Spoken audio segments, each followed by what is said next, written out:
New ইয়র্কে এবারের জাতিসংঘের সাধারণ পরিষদে মঞ্চে ভাষণে যখন ব্যস্ত বিশ্ব নেতারা, ঠিক ওই সময় ভয়াবহ সংঘাতে লিপ্ত ইসরায়েলি বাহিনী ও লেবাননের সশস্ত্র সংগঠন হিজবুল্লাহ।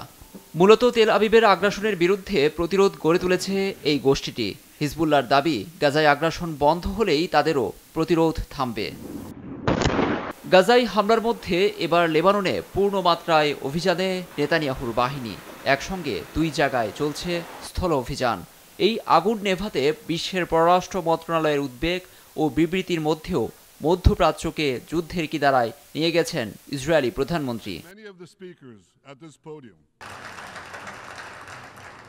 আগ্রাসী পদক্ষেপ থেকে সরে আসতে ইসরায়েলকে এখন পর্যন্ত পরামর্শ দিয়ে আসছে পশ্চিমা মোড়লরা।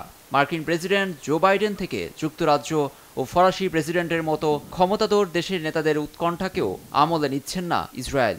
এ প্রসঙ্গে ফরাসি বার্তা সংস্থা এএফপিকে সাক্ষাৎকারের ব্রিটেন ভিত্তিক থিঙ্ক ট্যাঙ্কের প্রধান ব্রন ওয়েন মেডক্সের মতে, পশ্চিমাদের কূটনৈতিক প্রচেষ্টা এখন পর্যন্ত ব্যর্থ।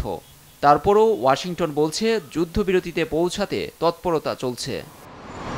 ফরাসি বার্তা সংস্থা এএফপির প্রতিবেদনে এসেছে, ইসরায়েলকে চাপে রাখতে বড় ধরনের সামরিক চালান স্থগিত রাখার মতো পদক্ষেপ নিতে পারে বাইডেন প্রশাসন। কিন্তু মধ্যপ্রাচ্যে এমন সংঘাতের মাঝেও উল্টো অস্ত্রের চালান পাঠানোর মতো আত্মঘাতী সিদ্ধান্ত থেকে পিছু হটতে দেখা যায়নি মার্কিন প্রেসিডেন্টকে।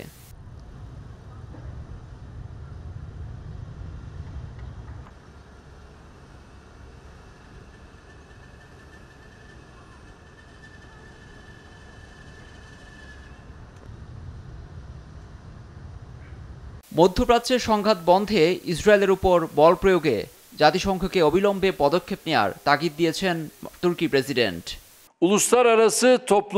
জাতিসংঘের নিরাপত্তা পরিষদ যুদ্ধ থামাতে ব্যর্থ হলে 1950 সালে পাশ হওয়া প্রস্তাব অনুযায়ী বল প্রয়োগের সুপারিশ করতে সাধারণ পরিষদকে দ্রুত এই ক্ষমতা প্রয়োগ করতে হবে। Gerekli iradeyi göstermezse Genel Kurul'un 1950 tarihli barış için birlik kararında olduğu gibi kuvvet kullanma tavsiyesinde bulunma yetkisi süratle devreye alınmalıdır। এ নিয়ে রাজধানী তেহরানে রাশিয়ার প্রধানমন্ত্রী মিখাইল মিশুস্তিনের সঙ্গে সোমবার বৈঠক হয় ইরানের প্রেসিডেন্ট মাসুদ পেজিশকিয়ানের। দুজনেই মধ্যপ্রাচ্যে শান্তি প্রতিষ্ঠার উপর জোর দিয়েছেন। লুৎফর কবির, নিউজ ডেস্ক, দেশ টিভি।